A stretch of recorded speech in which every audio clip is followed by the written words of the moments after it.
I want you to tell me if you think this next story of kids with their parents spoiled or acceptable. Hi, I'm a full-time Grab driver, part-time storyteller. And today I got a story, and today I got a very interesting story for you. So once upon a ride, I got this ping for a job for a 6-seater family ride. And when I got to the pickup point, I saw a makcik with a tudong, and this is important to the story, with her family. She was on a wheelchair as well, but she could get up to get into the seat, and she sat in the front seat. And so when everyone got into the car, we made our way to the destination. And barely turning out of the car park, she turned to me and she said, "Are you the full-time Grab driver?" Now, I get this question almost on a daily basis, where people ask me whether I do this driving Grab full-time or part-time. So it's not unusual, that question. But the way she asked the question was a little strange. She asked if I was the full-time Grab driver.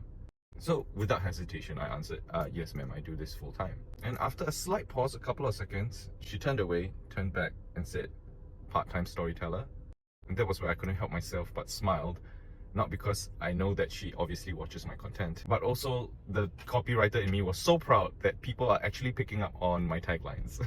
So it's, it's catching on, so I'm quite happy about that. And so she tells me that she's been watching my content and she likes the videos that I do. So after telling me about her family, I asked her what she does, like what is her job. And she tells me that she is a school canteen stall vendor, which I found quite interesting. I've never spoken to any of these canteen vendors before, and I have fond memories from my primary school and secondary school days of eating there almost every other day in school, and there she was, an opportunity to get to know them better. And so I asked her how it was like being a canteen vendor. And then she said, yeah, you know lah, nowadays parents and their kids are very spoiled, very entitled, she said. And I noted that she said not just the kids, she said the parents were entitled as well. And so I asked her, don't you mainly serve kids? Yeah lah, but sometimes the teachers, the parents, I have to deal with them as well. And so I asked her, why do you have to deal with the parents? And then she said, when the children complain to the parents complain to the school then speaks to her about the complaints.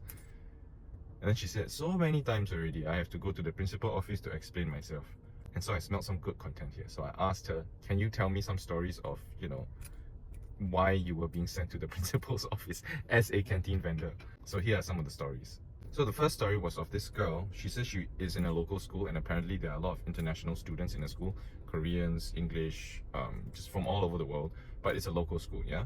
And this white blonde girl, primary school girl, asked for a discount on the food if she cannot have like some of the dishes. She sells the food in a set, like curry, prata, veggie and some fruit. So she says she doesn't want the veggie or fruit, she just wants the curry and the prata.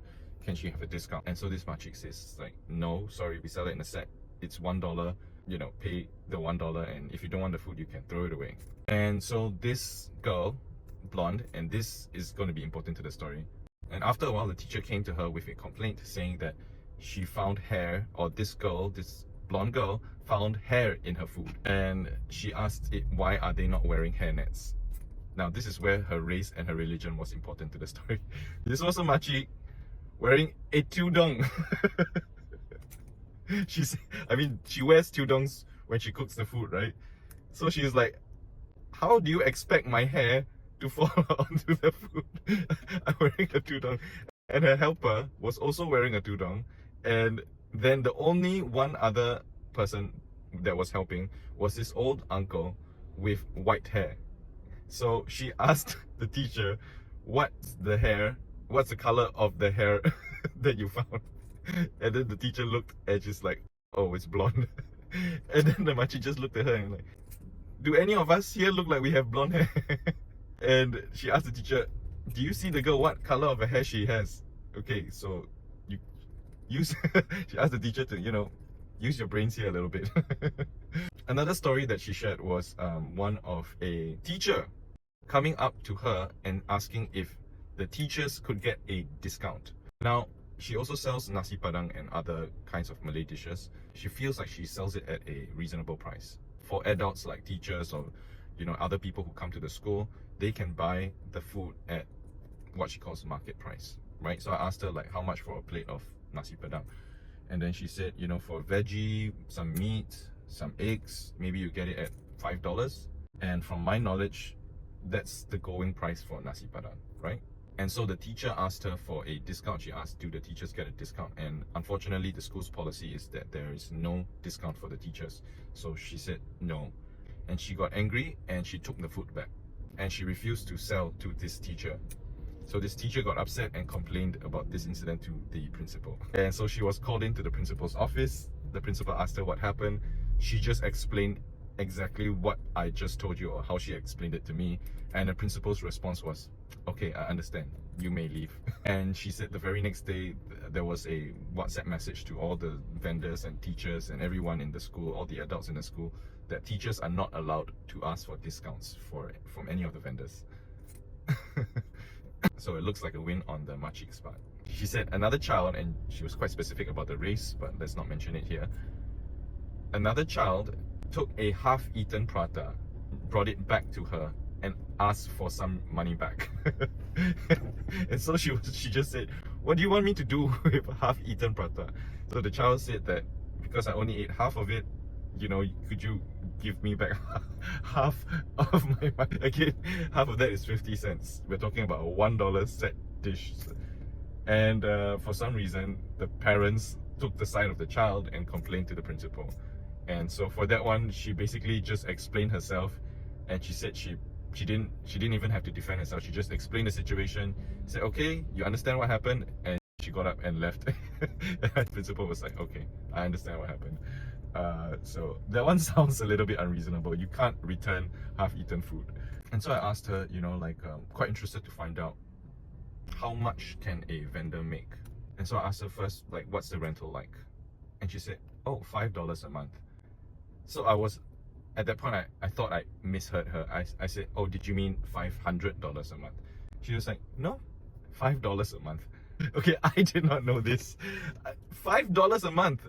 Then, so my response to her was, then like that, they charge you for what? Don't charge better. Then she's like, yeah lah, okay lah, but you know, you still have to pay for the utilities and of course your cost of food. So I asked her quite candidly, like, how much can, you know, running a stall like that, because it seems like a lot of work. They have to wake up early in the mornings, prepare the food, deal with the kids. So how much can a store vendor like that earn? I asked her. So I guess she was quite modest with her reply at the start. She said this, she said, you know lah, enough to eat, enough to buy groceries, enough to, you know, pay for the household stuff.